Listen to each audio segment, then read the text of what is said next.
আচ্ছা, কালকে যখন তুমি বাসায় আসছো টুম্পা ভাবিরে ওই সময় বাসায় আসতে দেখলাম, কাহিনী কি? কি বলতে চাও তুমি? টুম্পা ভাবির নিয়ে আমি কক্সবাজার গেছি? আমি সে কথা বলি নাই, টুম্পা ভাবির চার্জার নাকি তোমার কাছে, সেটা নিতে আসছিল। তার তো চার্জারই নাই, সে তো সারা রাত আমার চার্জার দিয়ে চার্জ দিছে। কি রে, কি হয়েছে, কাঁদতেছিস কেন? পদ্মা সেতু দিয়ে একটা বাস টুস করে পড়ে যাওয়ায় 20 মহিলার মৃত্যু। বলিস কি, ওর ভিতর কি তোর বউ ছিল নাকি? আরে না, তাহলে তুই কাঁদতেছিস কেন? ওই বাসেই আমার বোর যাওয়ার কথা ছিল, বাস মিস করছে। ভাবি, আপনারে তো আর পটাতে পারলাম না, আপনার একটা বান্ধবীর সাথে প্রেম করায় দেন না।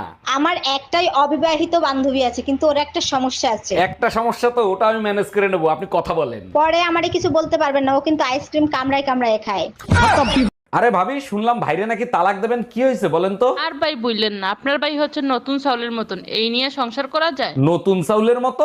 ঠিক বুঝলাম না, একটু খুলে বলেন তো। না বুঝার কি আছে, নতুন চাল চড়ানির সাথে সাথেই উতলায় ফিরা যায়। তোমার ইঞ্জিনিয়ার বানাইছে কোন শালা? কোনো কাজ ঠিক মতো করতে পারো? কেমনে করব? ইঞ্জিনিয়ারিং পাশ করার পর তো তোমারে বিয়ে করে আনছি, তারপরে তো ভুলেই গেছি ইঞ্জিনিয়ারিং কি জিনিস। দুনিয়াতে বড় ইঞ্জিনিয়ার হলো মেয়েরা, স্বামী যেমনই হোক না কেন বেলুন দিয়ে পিটাইয়া সোজা করতে পারে। আচ্ছা, গরমের ভিতরে কি করলে শান্তি এবং আরাম পাওয়া যায়? লেবুর শরবত, বেলের শরবত আর আইসক্রিমে অনেক শান্তি পাওয়া যায়। হ্যাঁ, শরীর ঠান্ডা থাকে। আর তুমি কিসে শান্তি পাও? তুমি বাপের বাড়ি গেলে। ও আচ্ছা, কি বললো তুমি?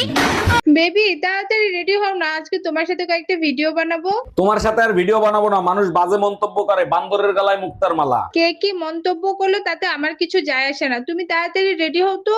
তোমার কিছু আসে যায় না ঠিক আছে, কিন্তু আমার আসে যায়, কেউ তোমারে বান্দর বলুক, এটা আমি সহ্য করতে পারি না।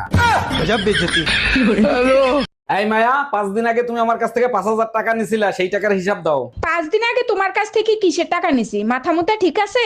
আরে সংসারের খরচের কথা বলে 5,000 টাকা নিছিলা না, সেই টাকার কথা বলতেছি। ও আচ্ছা, ওই টাকা। 2000 টাকা এদিকে খরচ হয়েছে, 2000 টাকা ওইদিকে খরচ হয়েছে, 1000 টাকা এদিক ওদিক খরচ হয়েছে। হ্যালো আম্মা, কোথায় আপনি? ঘরের কাউরে কিছু না বলে কোথায় চলে গেছেন? বলার কোনো সুযোগ ছিল না বাবা, তোর বউ আমারে মার্ডার করবে সেই প্ল্যান করছে। বলেন কি আম্মা জান, আপনারে মার্ডার করার প্ল্যান করছে? তা আপনি জানলেন কি করে? তোর বউ কারে জানি ফোনে ডাকতেছিল, মা শুয়ে আছে, তাড়াতাড়ি আসো মার্ডার ডে পালন করি। আরে আম্মা জান, ওইটা মাদার ডে না, ওইটা মাদার ডে, মানে মা দিবস। আপনি তাড়াতাড়ি বাসায় আসেন। এই অনিল আমার কাছে টাকা পায়, বারবার করে ফোন করছে, বলে দাও তো আমি বাড়িতে নেই। হ্যালো। হ্যালো বৌদি, দাদা কোথায় গো? না, দাদা তো বাড়িতে নেই, বাইরে গেছে। কি বলছো, বাড়িতে দাদা নেই? ইস, আমায় ডাকুনি কেন?